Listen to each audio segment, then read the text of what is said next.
the fragmented soul in the mirror of the ego.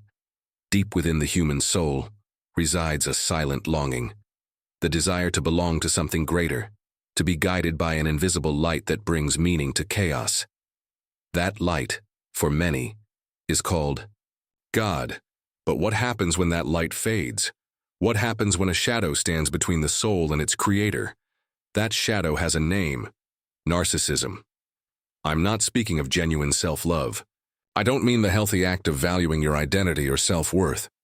I'm referring to a deep distortion of the soul, a shattered mirror that only reflects an inflated image of the self, a mask that imprisons the true being and distances it from the divine. When narcissism becomes a structure within the psyche, it makes spiritual surrender impossible. It cannot conceive of God because God cannot be controlled, reduced, or flattered. Narcissism is offended by greatness that does not belong to it. It avoids mystery. It entrenches itself in its own reflection. There are wounds that do not bleed, yet distort the lens through which we see the soul. Narcissism is one of them. It is not love for oneself, but a love so artificial, so defensive, that it ultimately disconnects us from everything sacred.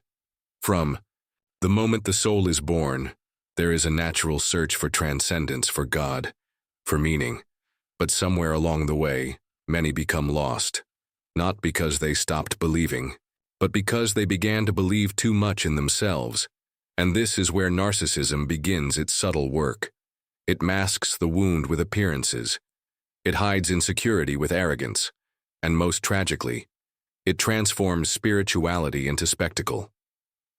Today, I want to guide you on a spiritual and psychological journey to understand how narcissism slowly erodes our ability to have faith, and how we can, through awareness and humility, rebuild that sacred bridge between the soul and the eternal. The shadow of the mirror. The most dangerous form of narcissism is the one that hides within spirituality. This kind of narcissism uses the language of light but feeds on darkness. It quotes God but does not honor him. It speaks of love but does not love. It seeks to be seen as enlightened but never allows itself to be truly illuminated. The spiritual narcissist does not seek God to surrender to him, but to resemble him and to take his place. This narcissism turns faith into a tool for personal validation. It prays not to listen, but to be seen praying. It speaks of miracles not to serve, but to be worshipped. And slowly, the soul stops looking upward and begins to worship itself. Can there be faith without humility? Can there be communion with God when all we speak of is ourselves? No, because spiritual narcissism creates an empty religion, a temple where only the echo of the self resounds. I've seen it many times, how the ego dresses up as spirituality. A person may pray, read scriptures, attend rituals, and still be worshiping their own image. They may speak of God, but really be speaking about themselves. They may preach humility while feeding on inner applause. That is spiritual narcissism, a subtle illness, a shadow that hides behind the light. And the most painful part is that this distortion doesn't only affect the individual, it also destroys the trust of those around them. It causes others to lose faith, not in God, but in those who claimed to represent him. This is how narcissism destroys faith in God. Not because God disappears, but because the path to him is blocked by the shadow of ego. But what lies behind narcissism? Always there is a wound. No one is born locked inside themselves. One becomes a narcissist when the world no longer feels safe. And so, one learns to protect themselves, to shine so they won't be rejected, to control so they won't be hurt. But that shine is artificial, and that need for control is fear disguised as strength. The true spiritual path does not begin when the soul feels strong. It begins when it dares to show itself as broken, fragile, real, because only when the ego collapses can the soul hear the voice of God.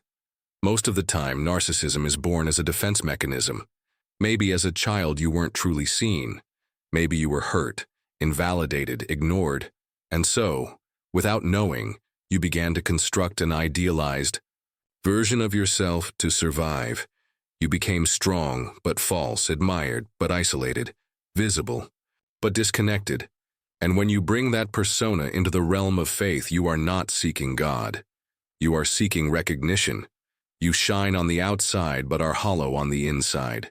And thus, without realizing it, faith begins to die, slowly. Not in temples but in the heart. But there is hope. There always is. Faith does not die entirely. It sleeps. It waits for the day the soul tires of the mask and decides to look at its wound. When that moment comes, something sacred begins to bloom. Because God does not dwell in applause, but in silence. He is not revealed in perfection, but in surrender. When you recognize that you don't know, that you can't, that you are not the center, the soul opens again, and then the sacred appears. Not as a concept, but as a presence. And that faith, the true kind, does not seek to control. It seeks to surrender. It does not need to prove anything. It simply breathes in communion with the eternal. True faith is born, not from applause, but from silence. It is not born from recognition, but from surrender. To heal the faith that narcissism has destroyed, we must do something radical. Look into the mirror and then look beyond. See the wound. Recognize the inner child behind the perfectionism, the criticism, the arrogance, and then let go. Let go of the need to always be right. Let go of the need to be admired. Let go of the mask. Because only without masks can we stand before God. Not with strength, but with truth. God does not ask you to be perfect. He asks you to be real, to remove the masks, to return to your sacred humanity. Because only when the ego kneels can the soul rise. Look inside yourself. Is there a part that fears being vulnerable? A part that pretends to have faith but is actually tired, wounded, empty? Don't judge it. Love it. Because that's where the path back begins. For God does not dwell in the ego. He lives in the empty space that remains when the ego surrenders. That space is called humility. It is called inner silence. It is called unconditional love. Your faith is not dead. It is asleep beneath the ego, hidden behind fear, silenced by the demands of the self. But it is alive, and today, it can awaken. It doesn't matter how much you've pretended. It doesn't matter if you walked away. It doesn't matter if you mocked. God has no pride. He has love. He has patience. He has time. You only have to open the door. You only have to look within and say without shame, I no longer want to be the center. I want to return to the center. Have you ever felt trapped in the image you created of yourself? Have you felt that your faith became more of an effort than a connection? Have you seen this narcissistic mask in yourself or in others? I invite you to reflect and to share it in the comments, because when we speak from the soul, we touch other souls. Subscribe if you want to keep exploring these deep corners of the self.